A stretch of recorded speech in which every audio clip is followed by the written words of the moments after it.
Supreme court ने सोमवार को उस याचिका को खारिज कर दिया जिसमें यूजीसी नेट परीक्षा के लिए दोबारा परीक्षा आयोजित करने के फैसले को पलटने की मांग की गई थी, जिससे परीक्षा प्रक्रिया की अखंडता और निष्पक्षता सुनिश्चित करने के लिए नए सिरे से परीक्षा का मार्ग प्रशस्त हो सके। मध्य बिहार के जहानाबाद में प्रतिष्ठित बाबा सिद्धनाथ मंदिर में सोमवार को भीषण भगदड़ मच गई, जिसमें कम से कम 7 श्रद्धालुओं की जान चली गई और कई अन्य घायल हो गए। यह अराजकता मखदुमपुर ब्लॉक के बानावर पहाड़ी पर हुई, जहां बड़ी संख्या में तीर्थयात्री एकत्र हुए थे। स्थानीय निवासियों को डर है कि मरने वालों की संख्या और बढ़ सकती है, जिससे संकट और बढ़ सकता है। इस बीच सभी 10 घायल व्यक्तियों को स्थानीय सरकारी अस्पताल में चिकित्सा सहायता मिल रही है, जहां उनका अपनी चोटों का इलाज चल रहा है।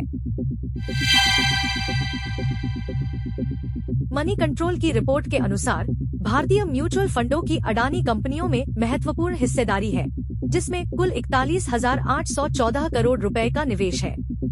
इस पर्याप्त निवेश ने हालिया हिंडनबर्ग रिपोर्ट के बाद अडानी कंपनियों को गहन जांच के दायरे में ला दिया है, जिससे व्यापक ध्यान और चिंता पैदा हुई है। पूर्व मुख्य सतर्कता आयुक्त प्रदीप कुमार ने कहा, सेबी एक स्वतंत्र बाजार नियामक संस्था है और इसकी देखरेख में सीवीसी की भूमिका सीमित है। निश्चित रूप से सेबी पर सीवीसी का कोई अधीक्षण नहीं है, उदाहरण के लिए जैसा कि सीबीआई और ईडी पर है।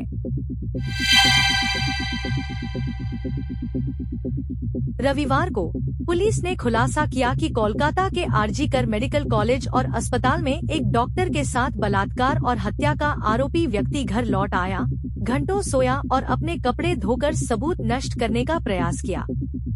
हालांकि उसके जूते पर खून के निशान पाए गए, जिससे उसकी पहचान एक नागरिक स्वयंसेवक के रूप में हुई, जो बिना किसी पेशेवर संबद्धता के अक्सर अस्पताल जाता था। सहकर्मियों के अनुसार पीड़िता, एक स्नातकोत्तर प्रशिक्षु डॉक्टर, शुक्रवार सुबह एक सेमिनार हॉल में मृत पाई गई, जहां वह रात के खाने के बाद आराम करने गई थी। वारदात सुबह 3 बजे से 6 बजे के बीच हुई। शहर के पुलिस आयुक्त विनीत गोयल ने 3 दिनों में दूसरी बार अस्पताल का दौरा किया और स्थिति को संबोधित करने के लिए रविवार को आंदोलनकारी जूनियर डॉक्टरों से मुलाकात की। पुलिस अधिकारी ने कहा, अपराध को अंजाम देने के बाद आरोपी उस स्थान पर वापस चला गया जहां वह रह रहा था और शुक्रवार की सुबह देर तक सोता रहा। जागने के बाद उसने सबूत नष्ट करने के लिए अपराध के दौरान पहने हुए कपड़े धोए। उसके जूते, तलाशी के दौरान उन पर खून के धब्बे पाए गए।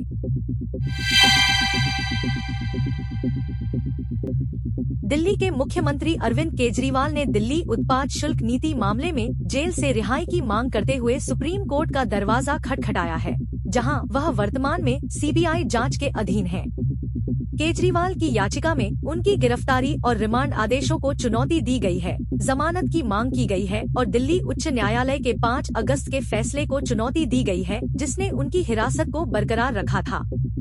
उच्च न्यायालय ने सीबीआई द्वारा प्रस्तुत पर्याप्त सबूतों का हवाला देते हुए केजरीवाल की गिरफ्तारी को उचित ठहराया था, लेकिन केजरीवाल का तर्क है कि उनकी गिरफ्तारी अनुचित थी और वह अपनी रिहाई सुनिश्चित करने के लिए सर्वोच्च न्यायालय के हस्तक्षेप की मांग करते हैं।